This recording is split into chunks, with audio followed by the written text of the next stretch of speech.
saying to them. And you can imagine the astonishment of the sheep. They're like, what? What? Jesus says, because when I was hungry, you fed me. When I was thirsty, you gave me something to drink. When I was naked, you gave me clothing. I was imprisoned. You served me. And the sheep are like, when did we do that? When was that? Do y'all remember that? They were astonished. They were genuinely surprised. Had no idea what he was talking about. And the reason they didn't is because, here's the big surprise, they had already met him, but they didn't know it.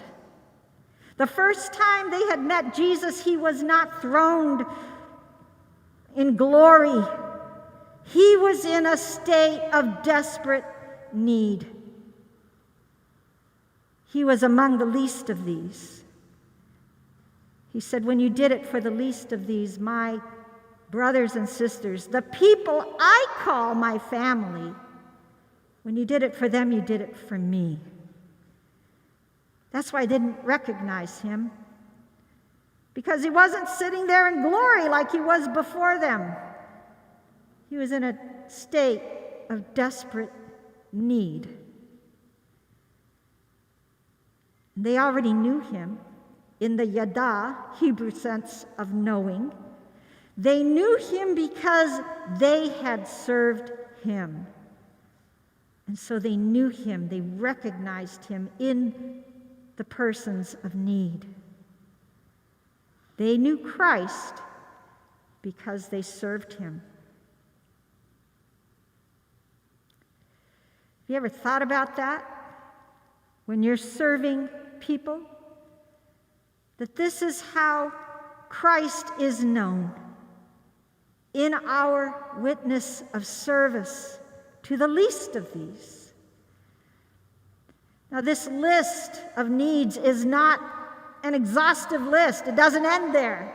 It's an example. It's an example of all the most basic human needs. And so when someone meets those kinds of needs, they have served Christ, because he embodies those needs. He enfleshes those needs. That is why he came. And there's another point that Jesus makes about this variety of needs that he embodies, that I don't want you to miss it, because Jesus' listeners didn't miss it. When we focus on this as a story of judgment, we miss the point. Remember, this is a future reckoning. It hasn't happened. It still hasn't happened. And so rather than think of this as a time of judgment, it's a time for opportunity. The least, the last, the lost, and the lonely are still here with us. And so are all the opportunities to respond to them in love. That's the point of the story. It's not over, but it's a calling on our hearts, and a calling especially for the Church of Jesus in these difficult times when people really are having trouble finding hope. This is the time the church can thrive, when the disciples of Jesus see the need and respond alongside those who are also responding and serving Christ. They just don't know it. This is the time the church can thrive. What needs do you see? Which ones will you respond to with love and compassion and grace and all the good gifts that God has already given you? And when you do respond, don't be surprised if you meet Jesus right there. Let me thank you for your offerings. As Al was saying, we are a connectional church, and we have an amazing reach like no other denomination. When we give throughout the whole world. And we do so much work to meet these basic needs in so many places. And of course, we have needs right here in our congregation, in our neighborhood, in our city, in our nation. And this is why we give, because God has already given to us. Please remember that we will receive the offering as you leave. The plates are out in the narthex, and the ushers will guide you to them. But thank you for your giving as we are in this season of remembering that it is with great thanks that we come before our God, now and always. This time, will you please stand, and our virtual choir will lead us in this wonderful little chorus. We usually sing it, I'm gonna live so God can use me, but let's sing it as the church of Jesus, as the people of Jesus. We're gonna live so God can use us.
People of God, go and sing, work, pray. Do what the Spirit calls you to do, and know that Christ is there to join you. Go in peace and love. Amen. The organ has a stomach ache. Thank you, Rick. And God bless you for the gifts that you have to move to the piano when needed. Thank you. All right, let's sing Through It All. Medic? Come with me.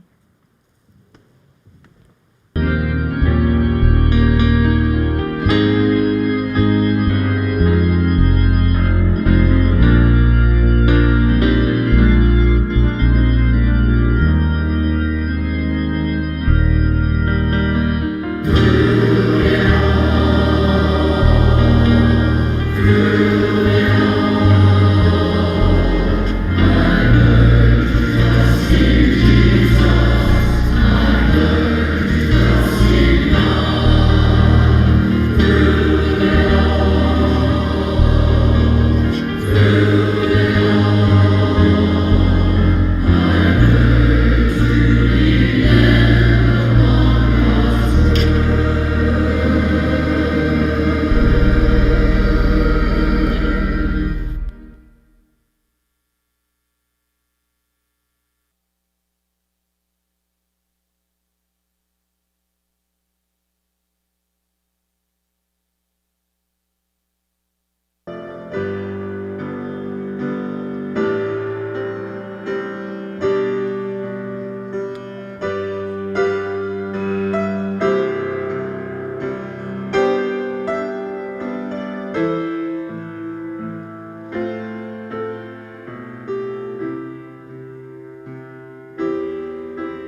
Yeah, unless they need help. It happens, you know. Okay.